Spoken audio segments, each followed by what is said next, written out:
If you are thinking of installing solar or learning how to do it as a pro, then this video is your starting point.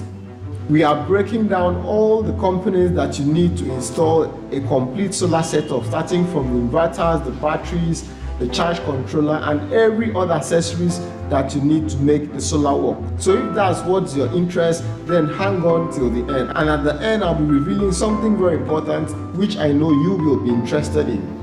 So if you're a solar technician, you're a beginner that wants to learn, you are a graduate, whatsoever you are, as long as you have interest in installing solar, then sit tight, because we are going to explain everything one after the other, and at the end of this video you have a proper understanding of why each of them are there, why you need all the components, the ones that does the protection and everything. So guys, this is loaded. Just sit tight and let's get started. But before we jump in, hit the subscribe button so that you can get notifications on videos like this one, and you can keep learning and learning until you become a solar professional. Okay guys, let's get started. Now here is a picture of the entire solar system. This system is called the off-grid solar system because it is not connected to the grid. With this, you can have your solar system do the generation and everything, and you don't need power from the grid. So let's take a look at each of these components and how they play a role in the entire solar system. The first one we are looking at here is the solar panel. This solar panel, as we are going to see later, is the generator of this entire system. Then we are going to move on to the charge controller, which regulates and controls the flow of electricity and how the battery is getting charged. Here you can have your DC load directly connected to the controller, and here you have your batteries which store energy for future use. Now we are going to explain these things in details all in this video. The next one here is the inverter, and the inverter is the one that converts from one form of electrical signal to the other, and by that I mean converting from DC to AC.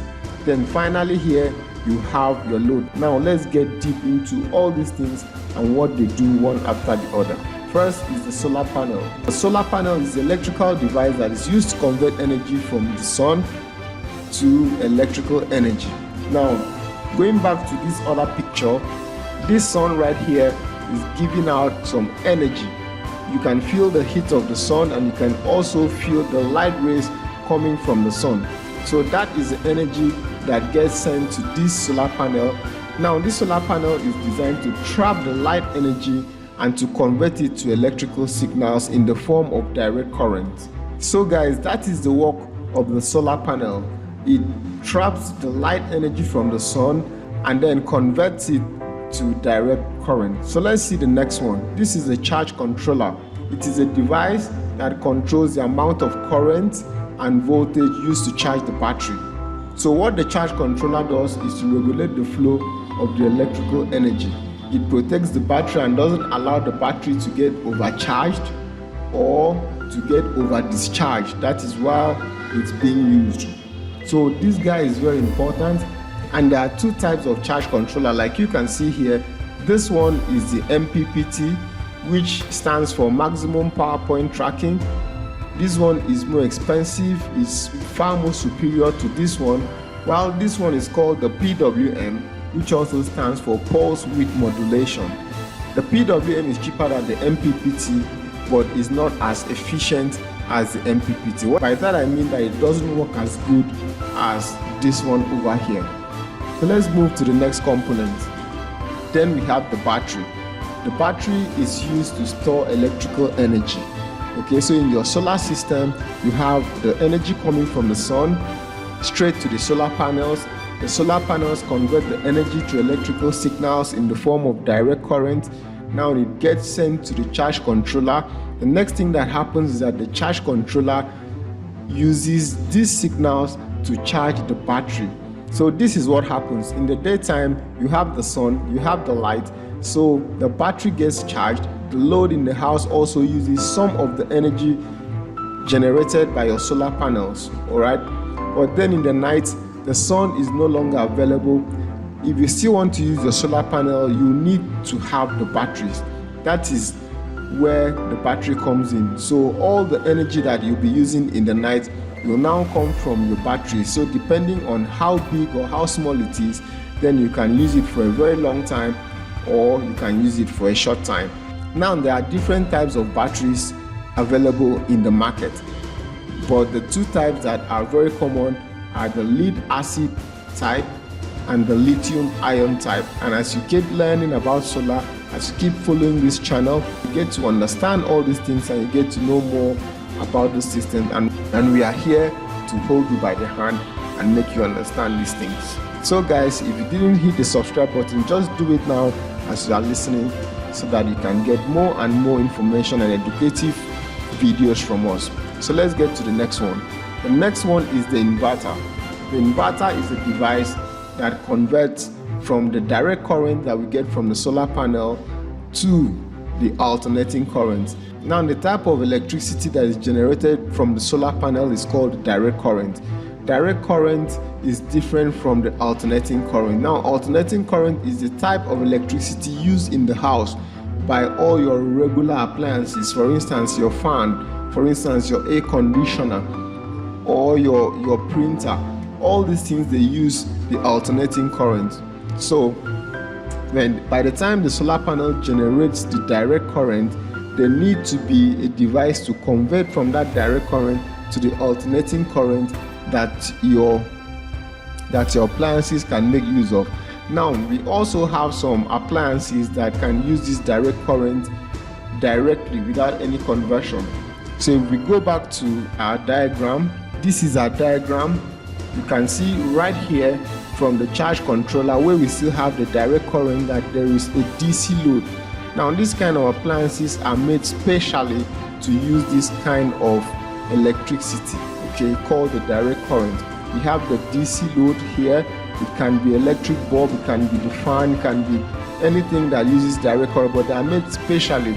But in your house right now, the devices that you are going to see are more likely to be using alternating current. And you can see here we have the AC load, your television, all the other things are making use of the AC, and that is why we need this guy here, the inverter, to do that conversion from the direct current that comes in here to the alternating current. I hope all this makes sense. All right, down here I'm saying some inverters can also charge the battery using AC and DC. So those are called the hybrid inverters, and as you get to learn more about solar and how it works, you are going to know the different kinds of inverters, the different kinds of charge controllers. In fact, you are going to know all these things in your journey. It's not a one-day thing, but while you are getting started, you just have to take in this information bit by bit so that you don't get confused.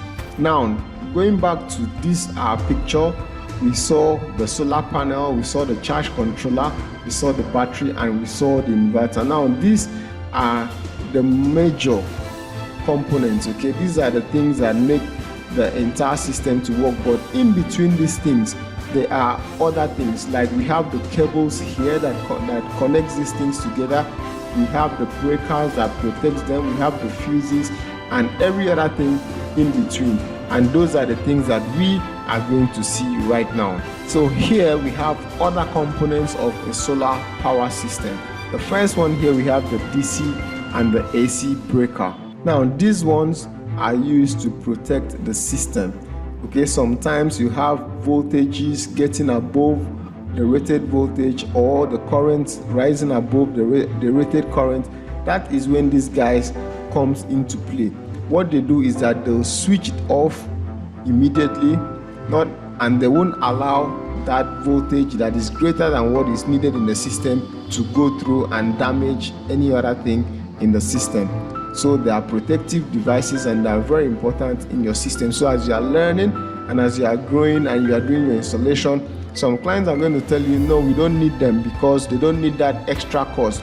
But you have to stand your ground, because these things are going to protect your other devices and they won't allow damage to get to them. Now we move over to the fuses. Fuses are also electrical devices used for protection. In the case of the fuse, if it passes the rated current, there is a connection between this point and this point, so that connection is going to snap. It's going to cut off here, and then the system is going to be protected. It's still a protective device and it's very, very important. The next one we have here is the DC cables. The DC cables are used to make the connection on the DC side of things.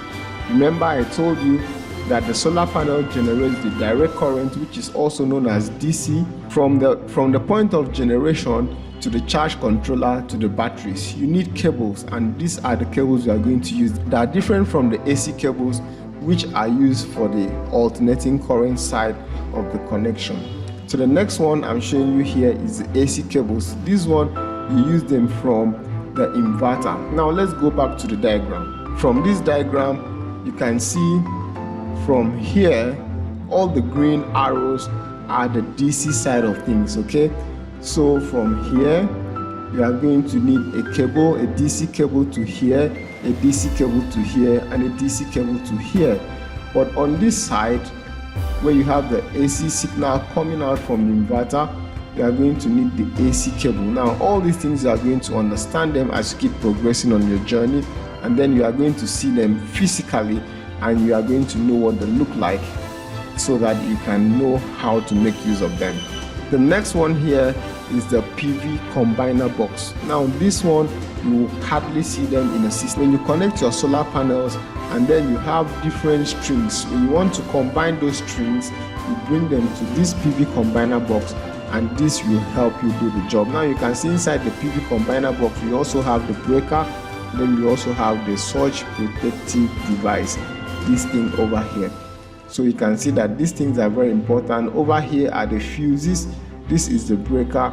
This is the surge protective device. This guy we are seeing here. So the next thing we are going to show you here is the MC4 connector. Excuse this is a mistake, it's a typographic error. So you have the MC4 connector. Now this is the type of connector you use in the solar power system. You can see right here, these cables, they have the MC4 connector.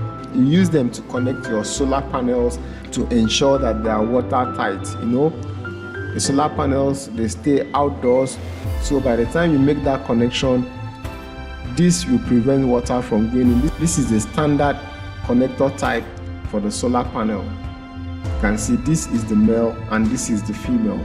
As you keep on learning, you are going to see these things and you're going to know how they are used and how they are connected. The next one is the surge protector.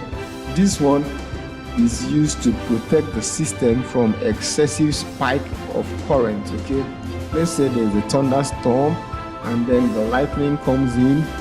This is the guy that will do the work of trapping all that excessive current from the lightning and sending it down to the ground.